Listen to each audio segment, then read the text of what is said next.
day. Please introduce yourself. Good day, ma'am. I am Angelique Propendido, 26 years old, single, and living at Barangay Asisig, San Enrique, Iloilo. I have 2 brothers and 4 sisters. I am the 5th child of the family. I am high school graduate. Okay. Can you please tell me about your working experience as a domestic helper? First, ma'am, I work here in Philippines to a couple with 1-year-old child. I work all the house chores. I wash clothes, ironing clothes, cooking, and cleaning. Okay.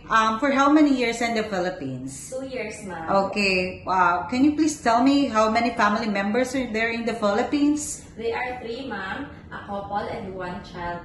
Okay. So you do all the household chores. Like what? Cleaning, cooking, ironing, and washing, ma'am. Okay. And your main duty is what? Take care of the child. Okay. And other than the Philippines, do you have any experience abroad? Yes, ma'am. I have experience in abroad. I work in Kuwait to a couple with one newborn child. I also do house chores like cleaning, washing clothes, ironing, cooking, and my main duty is to take care of the child. Okay. For how many years in Kuwait?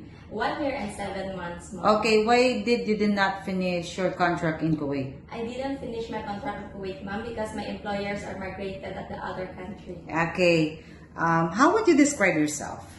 Ma'am, I am hardworking, responsible, and honest. Okay, do you have any tattoo in your body? No, ma'am. Do you have any surgical operation before? No, ma'am. Why do you want to work abroad again? To help my family through financial, ma'am. Okay, what else? I want to help my younger sister because she is a special child. I want to help my mother for her medication, ma'am. Okay, what time do you usually sleep there? I usually sleep at 10 p.m., ma'am, and I wake up at 5 a.m. Okay, are you the one who do the cooking and marketing? Yes, ma'am. Okay. In Hong Kong kids, the kids there are super active and sometimes they tend to be out of control. How would you control your temper? I will be patient to them, ma'am, and I will treat them as my own child. If you're homesick, what would you do? I will focus on my work and remind myself that I am there to work and to help my family. Okay, do you have any allergy to a certain food? No, ma'am. Do you accept no day off but to be paid instead by your Yes, employer? Okay. Are you willing to take care of a newborn baby? Yes, ma'am. When you visited the parents, relative, and friends of your employer, will you help them and do some household chores there? Yes, ma'am.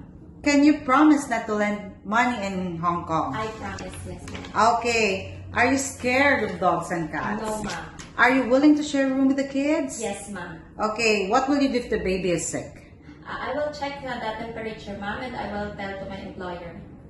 Okay. Do you promise not to use cell phone during working hours? Yes, ma'am. Do you smoke and drink No, alcohol? ma'am. Do you promise to finish your contract? Yes, ma'am. Okay. Can you sing a nursery song? The wheels on the bus go round and round, round and round, round and round. The wheels on the bus go round and round, all through the town. Okay. Can you please say something to your future employer? Hi, sir and madam. If you chose me as your helper, I promise to be responsible. I am hardworking and honest, and I will serve your family to the best that I can. Thank you, ma'am and sir.